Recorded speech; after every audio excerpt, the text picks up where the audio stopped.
Hi, welcome back, everybody. My name is Derek Huff, and I'm Brian Tucker. this is episode 4 in our video series, A Glass Half Full. In this episode, we're going to be tasting our Vignole, which is a semi-sweet white wine, and our Valvin Muscat, which is a sweet white wine. And then our topic for this episode is, how does your experiences and your environment shape your perspective? Kind of deep stuff. Yeah. Is it perception? Perspective. Perspective. Yeah. Not perspiration. Not perspiration. You're right. I was wrong about that topic. I thought. What? All right. Let's taste some Vignole.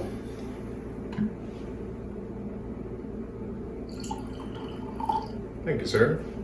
You're very welcome. You all, we're getting back to this good weather in BG, and it is so wonderful. Man, it feels nice. It does. Cheers. Cheers.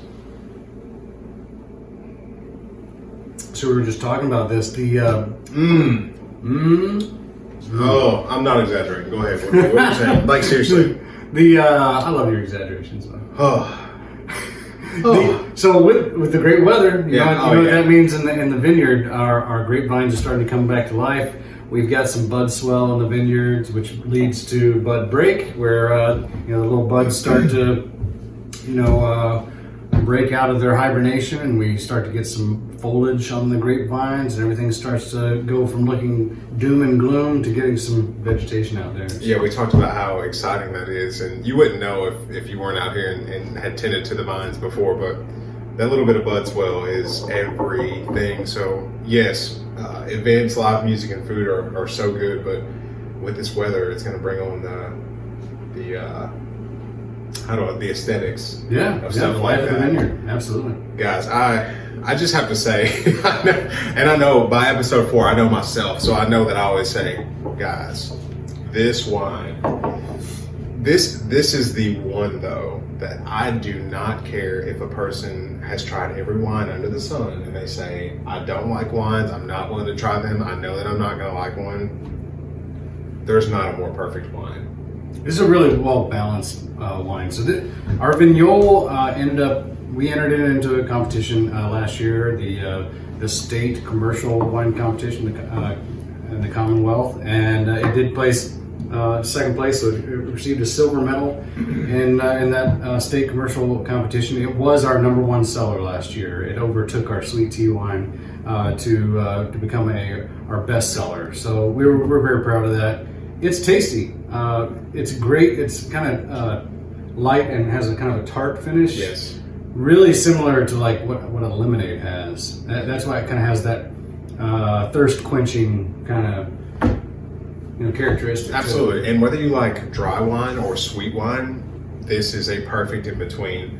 And I just have to tell you, so if you come out and do a tasting on the flight board, there's 4 that you can choose from. You can get 4 tastings, and there's 5. Excuse me. You're right. I was kind of trying to count on the board while I was going there. If you circled Vignole 5 times, you would be so excited every single. Might as well pour you a glass at that point. Really. I mean that. Like it would be exciting every single time you tried it. I'm so impressed with this wine. Again, by now you know that I'm a dry wine person, but this is perfect. It is so and refreshing. Yeah. Really refreshing. Cheers. Cheers. Again. Wow.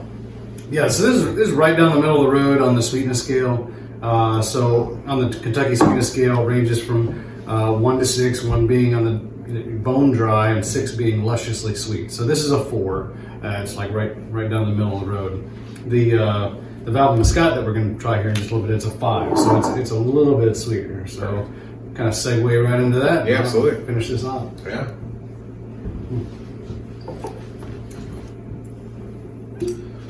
You guys like our denim? We're the denim dudes. Denim dudes. What's up? Denim brothers. Denim bros. Denim bros. We got to come up with something better than that. I'm not saying that was bad, but Them dudes is good. I like them dudes. I do too. When I say better, I just mean really ridiculous. Like so ridiculous you can't forget it. How about? Yeah, I'm at a loss. No, everything. Cheers. Cheers.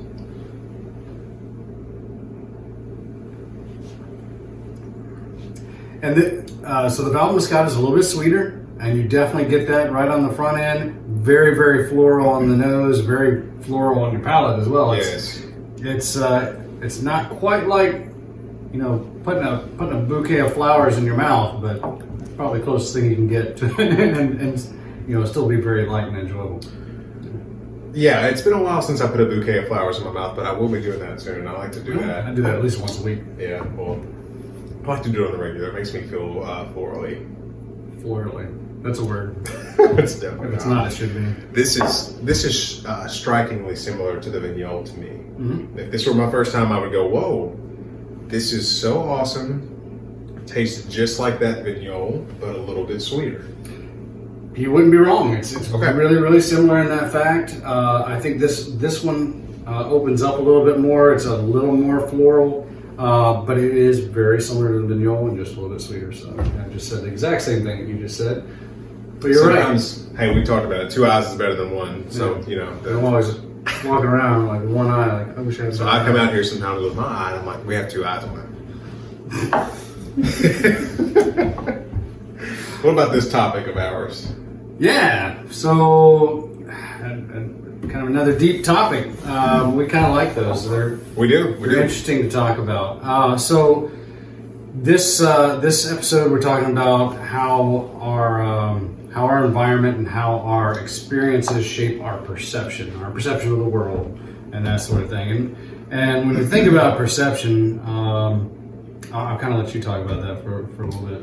Oh yeah, I think perception governs everything on an individual level, unless you are tied to other people, where you're the one who makes decisions for more people than yourself. Okay, yeah. Your perception is so strong, and so for me, this is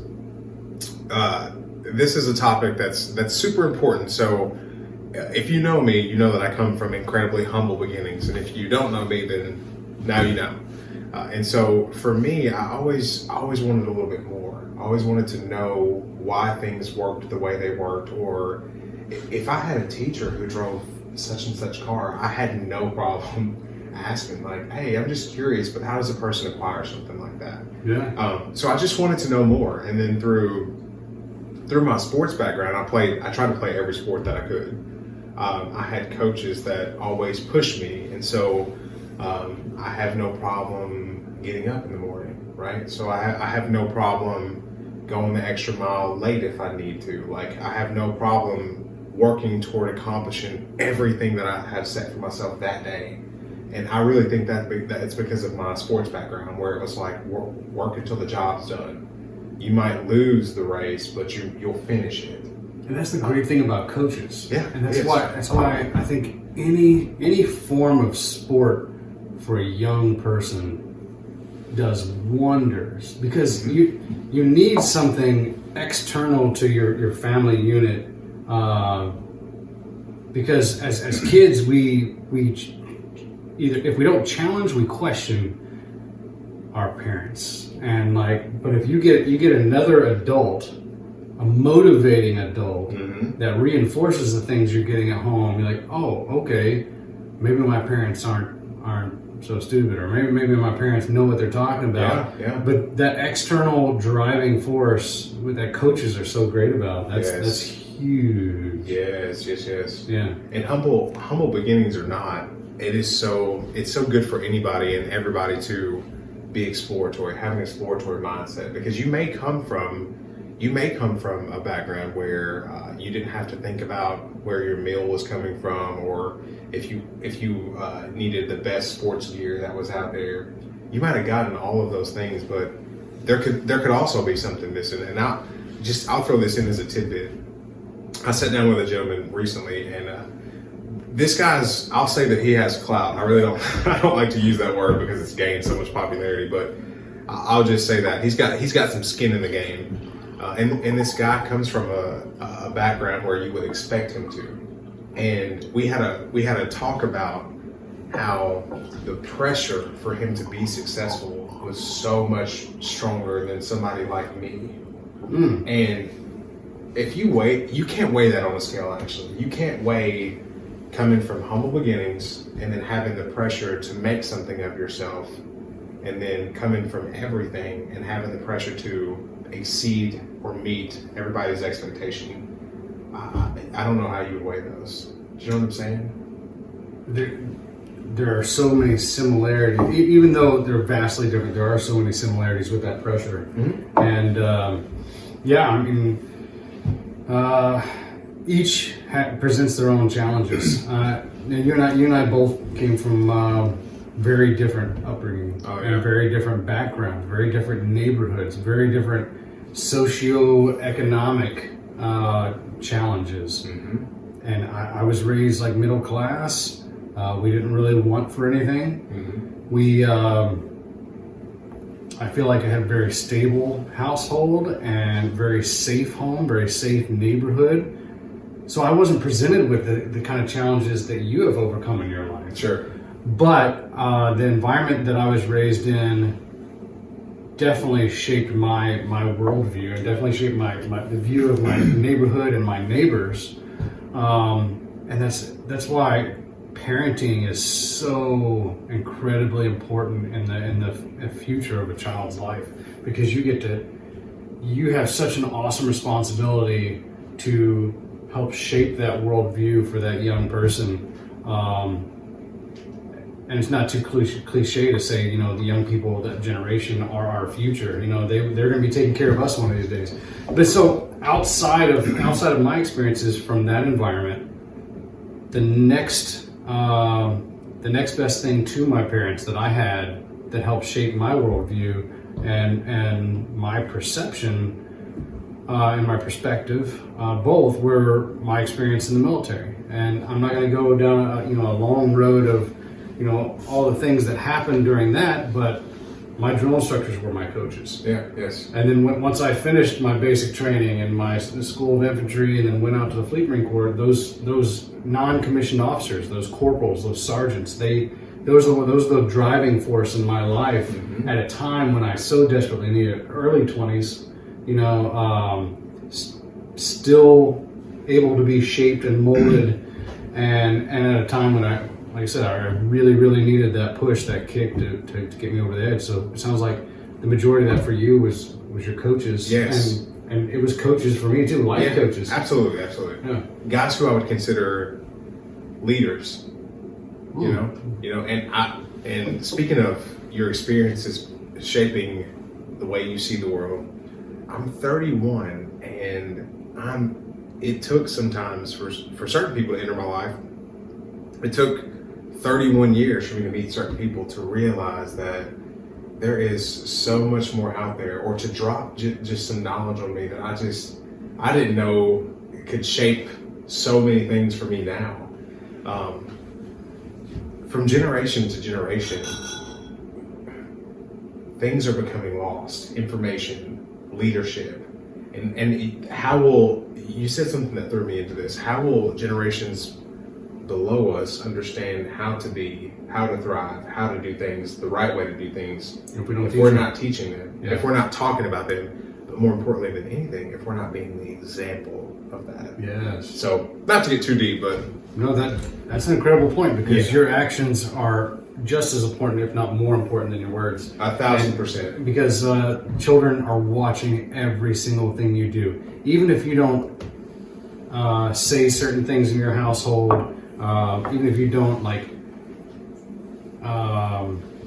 if you don't mention them, children know what you're doing just by watching you, and they know what's real or not. Kids are so smart. Oh, they are so smart.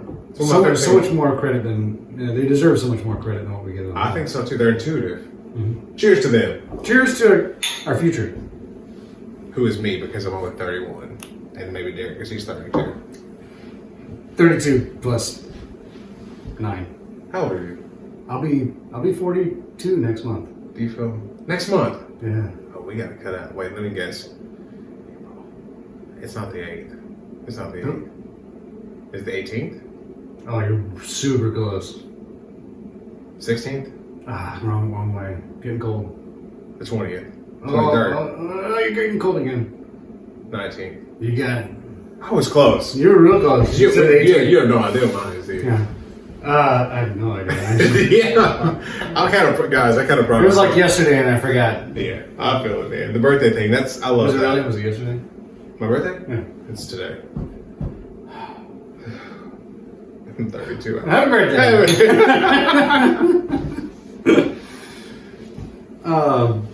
I had so many people I looked up to in the Marine Corps, and I know I'll go back to this many times, but Please do. That really was the main drive in my life that I attribute to where I'm at today. Yeah. And yes, it was me doing the things, but it was the experiences that I had during that time period, nearly 16 years in the Marine Corps, the mentors that I had, especially during the early times, in my early 20s in the Marine Corps, those mentors I wanted to emulate. I wanted to be exactly like them. So I took so many steps to be what I thought was exactly like them. Sure. Which really, I was just mimicking their actions and the things that they did.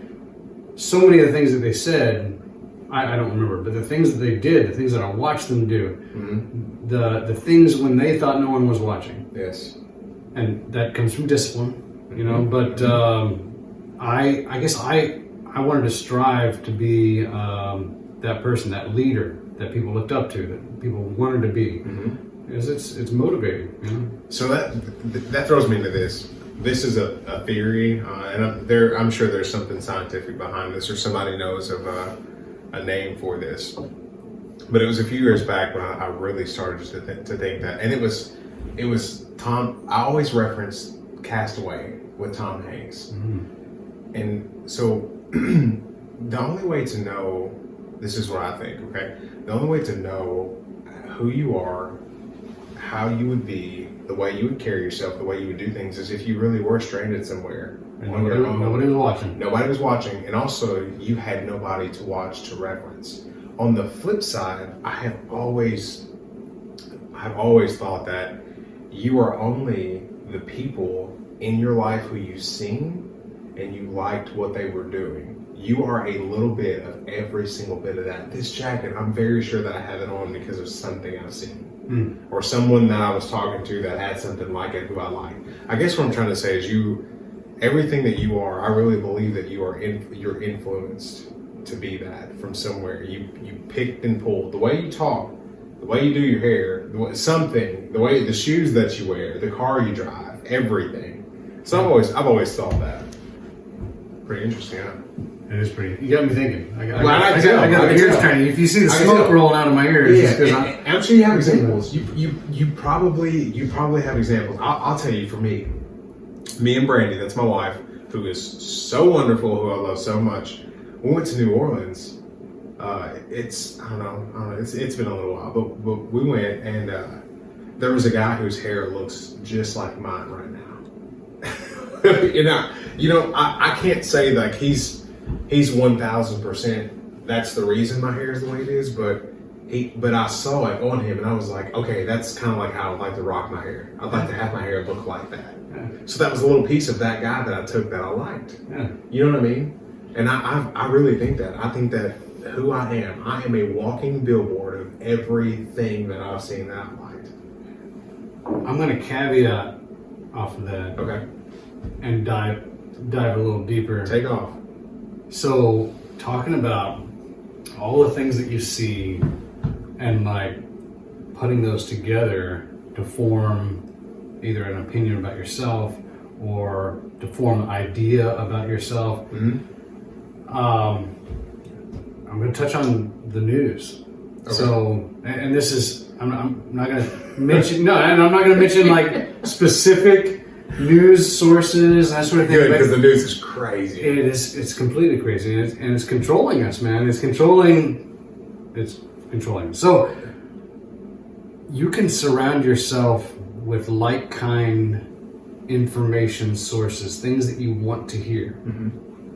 And you will tend to want to gravitate towards those things because you like those things. They're the things you want to hear. And so I think it's kind of dangerous territory to only surround yourself with those things that you want to hear. You can pick a couple different news sources that you like and not have anything to do with the rest, and you're not getting, I think, the full picture. But I don't know. It just kind of struck me when you were talking about like picking and taking things So are you that saying, you liked, you know? and I could be wrong. I could be not picking up what you're laying down 100%. But are you saying something to the effect of what you see that helps shape you might not always be the best thing that you're having to shape? Is that what you're saying? No, but I agree with you.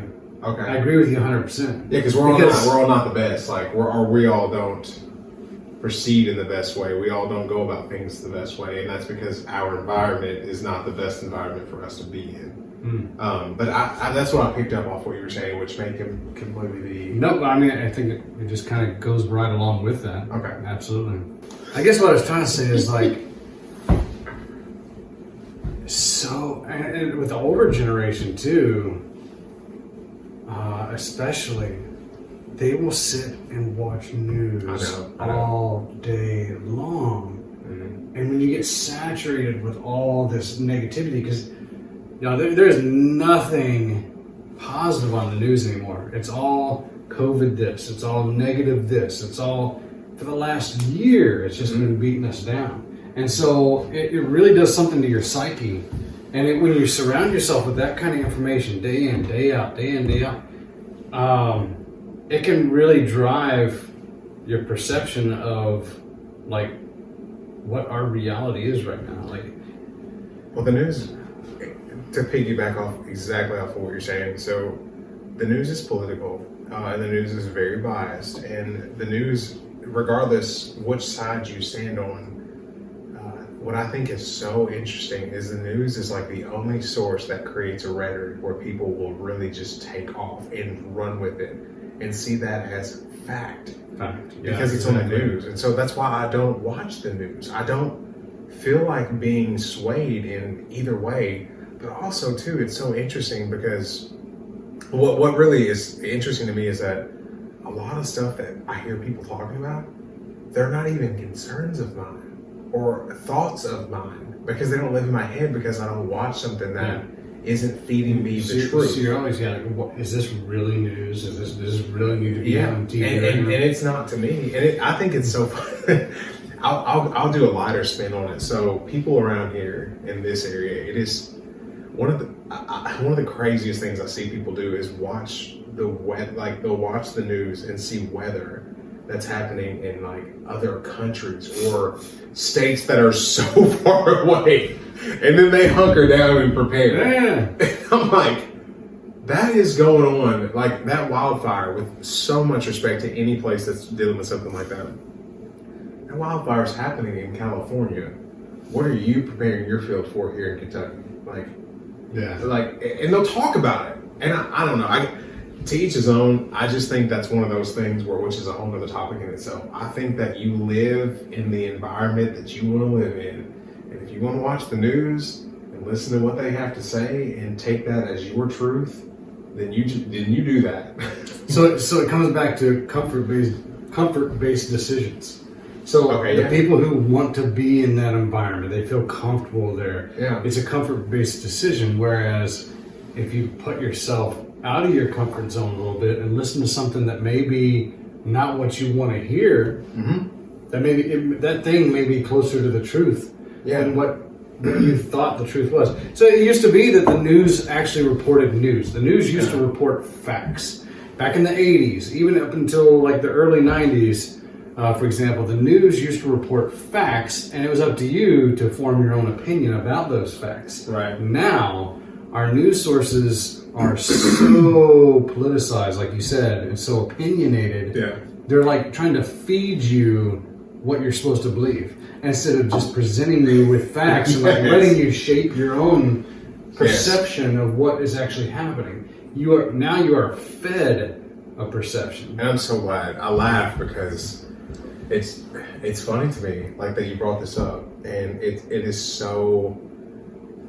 I can understand this so well because I once worked in an environment where the source was never considered.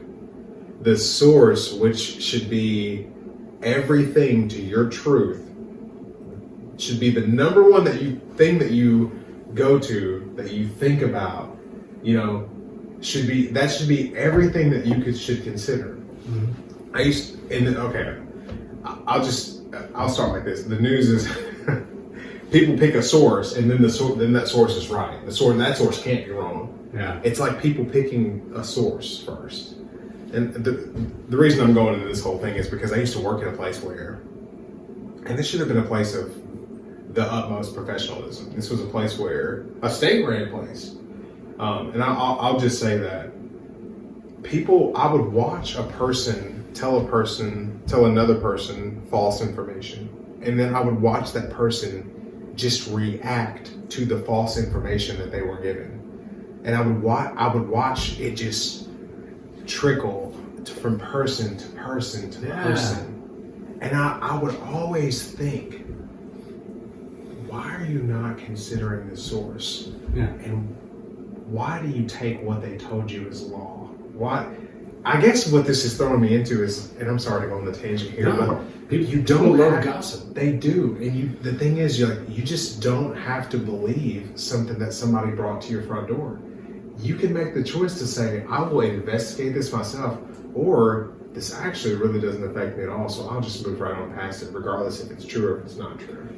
Yeah, and you know what so many people would say to you? Well, if I can't trust the news, where do I get my information from? Yeah. And so what I have started to do, not that it's the right thing, but what I've started to do is I try to watch news from every news source not every news source, mm-hmm. but multiple news sources. Right. And the thing is, all these news sources are controlled by just a few people. Absolutely. But if you can get the whole range or the whole spectrum of what they're putting out there, I'll shape my own opinion on what I have seen. I don't take any of it as fact. Right. But I'll shape my own opinion. I don't like being spoon-fed an opinion about anything. Yeah. No doubt. Nobody. I mean, you shouldn't. I shouldn't say nobody. Yeah. You shouldn't want that. Yeah, you shouldn't want that. And the media or the news, this has gotten into a media and news thing. Yeah, I don't know. Yeah, sorry. It's just so funny. Like it's more of a thing of like, okay, we realize, I'm speaking as the media here, we realize the people who we have on the hook are really taking what we say as law.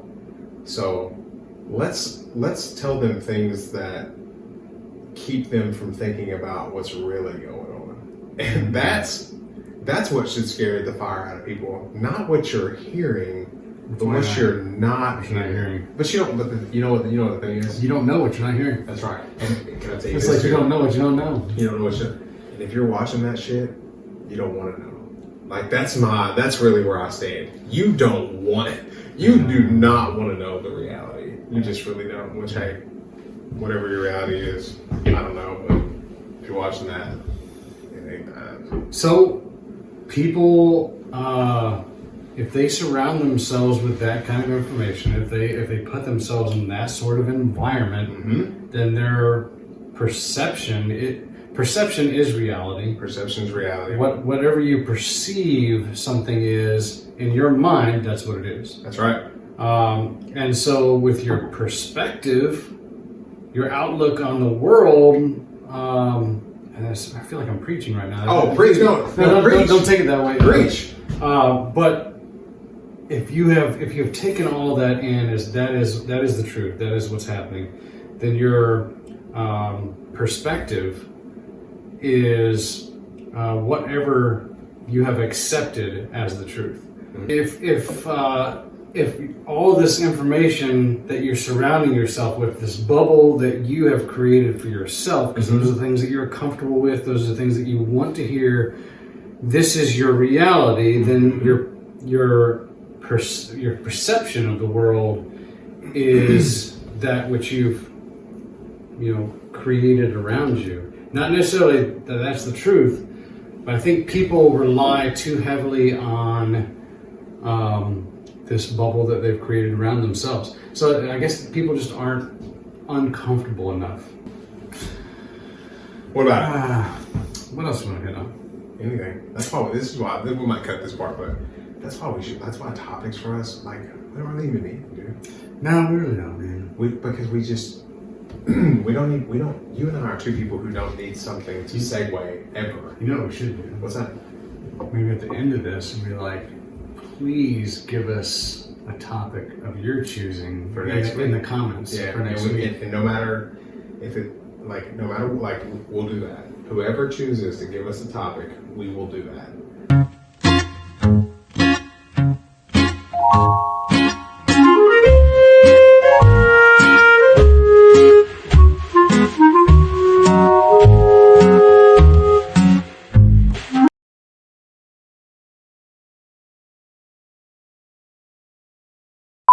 This is called cow whispering.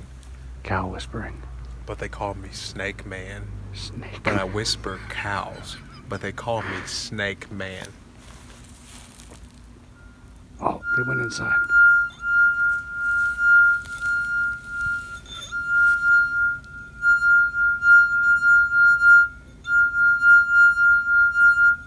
I don't think they want none of it. They call me Snake Man, but they know that there's a lot of chickens in this field. And to attract chickens, I say, moo.